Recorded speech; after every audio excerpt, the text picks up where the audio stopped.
Hi friends, this is Syed. Welcome to my channel. ఈరోజు మనం చూసుకున్నట్టయితే 1954 1 పైసా కాయిన్, అంటే 1 పైసా కాయిన్ అంటారు. సో ఇది చాలామందికి గుర్రబొట్టుగానే అనవచ్చు. సో ఈ కాయిన్ వచ్చేసి గవర్నమెంట్ ఆఫ్ ఇండియా ఈ కాయిన్ని ఇష్యూ చేసింది. సో మనకు ఈ కాయిన్ వచ్చేసి హైదరాబాద్లో మింట్ అయింది, మనం ఇప్పుడు చూస్తున్న కాయిన్.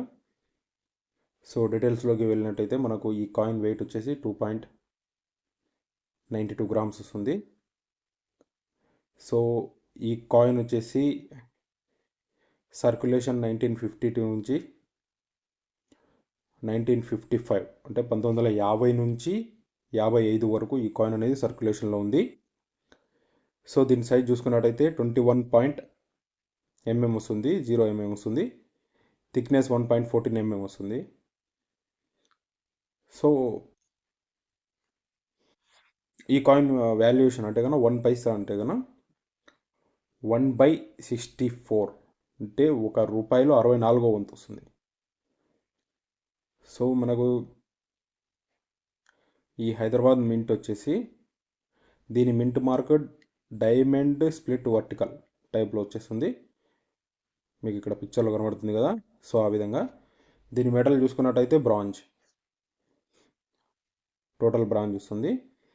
ఈ కాయిన్ వచ్చేసి మనకు హైదరాబాద్, ముంబై, కలకత్తా ఈ 3 చోట్ల మనకు అనేది మింట్ అయింది. సో 1950 కాయిన్స్ అనేటివి చాలా మందంగా ఉండేవి, అలాగే చాలా బరువుగా కూడా ఉండేవి. మిగతా సంవత్సరాల కాయిన్స్ కంటే కూడా యావరేజ్గా చూసుకుంటే 1950 కాయిన్స్ వచ్చేసి మనకు 3.88 గ్రామ్స్ అనేటివి ఉంటే 1951 దాని తర్వాత 2.91 గ్రామ్స్ ఉన్నాయి. అవి మీరు ఈ పిక్లో చూడవచ్చు, ఈ పిక్చర్లో మనకు కనబడుతుంది కదా. సో ఈ విధంగా మనకు ఎక్కువ థిక్నెస్ అనేటివి మనకు బార్డర్లో కనబడుతుంది కదా, ఈ విధంగా ఉంటుంది.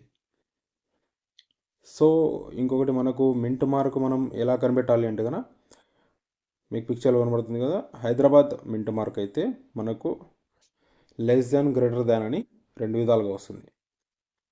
సో బొంబాయి అయితే కనుక మనకు డైమండ్ షేప్ వస్తుంది. కోల్కతా అంటే మింట్ మార్క్ అనేది ఏది ఉండదు. సో ఇది ఫ్రెండ్స్, మనకు ఇంకా దీని వాల్యూ చూసుకున్నట్టయితే అంత చెప్పుకోదగిన వాల్యూ అయితే కాదు. సో నార్మల్గా మనకు ఈ కాయిన్ వాల్యుయేషన్ చూసుకున్నట్టయితే ఒక 500 to 1000 వరకు మనకు సేల్ చేసుకోవచ్చు. ఇది ఓన్లీ కాయిన్ కలెక్షన్ పర్పస్ కోసమే. సో ఈ వీడియో నచ్చిందంటే please like, share, subscribe. Thank you for watching.